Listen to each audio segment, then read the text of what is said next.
Hingga kini, kenyataan pahit yang harus kita akui adalah skizofrenia tidak memiliki dukungan sebesar penyakit lain, misalnya kanker atau HIV. Tidak banyak orang membicarakan skizofrenia. Orang yang memahami dan memberi dukungan masih sangat sedikit. Namun, kita bisa memberi dukungan dengan mulai berhenti mengecap penderita skizofrenia sebagai orang gila. Stigma tersebut hanya akan membuat penderita skizofrenia semakin menghindari perawatan yang diperlukannya dan membuat mereka semakin dikucilkan lingkungan sekitar. Selanjutnya adalah memahami skizofrenia lebih dalam. Semakin banyak yang memahami skizofrenia, semakin banyak pula penderita skizofrenia yang tertolong.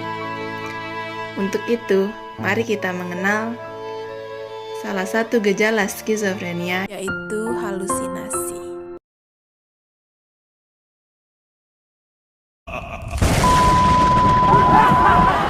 Tuh, kamu diketawain tuh kan. Makanya jadi orang jangan bodoh-bodoh.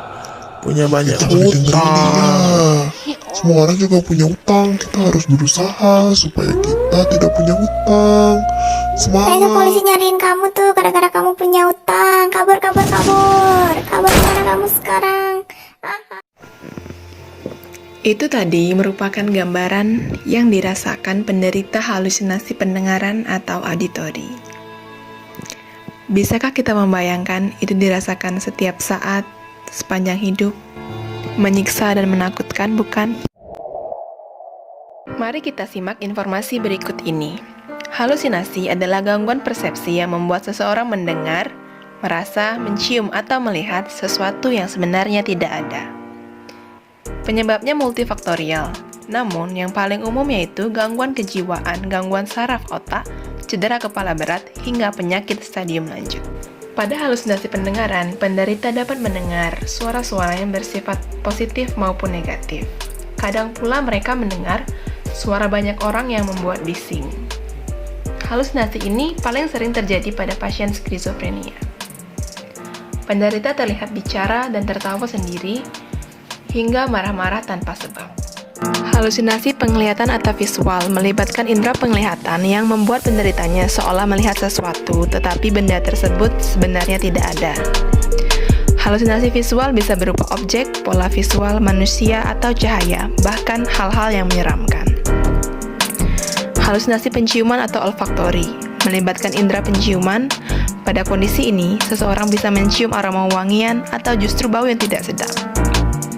Halusinasi sentuhan atau taktil melibatkan kontak fisik atau gerakan di area tubuh.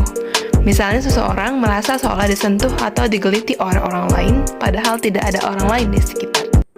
Halusinasi pengecapan. Penderita halusinasi jenis ini akan mengecap rasa yang aneh, misalnya rasa logam pada makanan atau minuman yang ia konsumsi. Padahal, rasa tersebut sebenarnya tidak ada. Halusinasi dapat dikontrol dengan obat antipsikotik yang bisa ditentukan melalui konsultasi dengan seorang psikiater. Patuh pada program terapi dengan minum obat secara teratur memegang peranan penting dalam proses pemulihan. Sangat tidak disarankan untuk menghentikan obat tanpa konsultasi, walaupun gejala sudah berkurang atau hilang. Dukungan keluarga atau orang-orang terdekat juga sangat penting, dengan tidak membiarkan penderita diam dan melamun saat halusinasi muncul. Mengajaknya bercakap-cakap dapat mengurangi frekuensi munculnya halusinasi. Penderita juga dapat dimotivasi untuk tetap melakukan aktivitas atau kegiatan sehari-hari dengan terjadwal. Dukungan keluarga dapat berupa pemantauan dan juga memberikan pujian saat penderita berhasil melakukannya. Pengobatan atau terapi dan dukungan yang dimulai lebih cepat juga sangat penting dalam proses pemulihan pada penderita skizofrenia. Itulah mengapa edukasi untuk pasien, keluarga, dan komunitas dapat menghilangkan stigma dan meningkatkan keinginan penderita untuk mencari akses perawatan. Lanjutkan kembali mempelajari gejala, penyebab, cara perawatan dari penyakit mental lainnya. Sampai jumpa.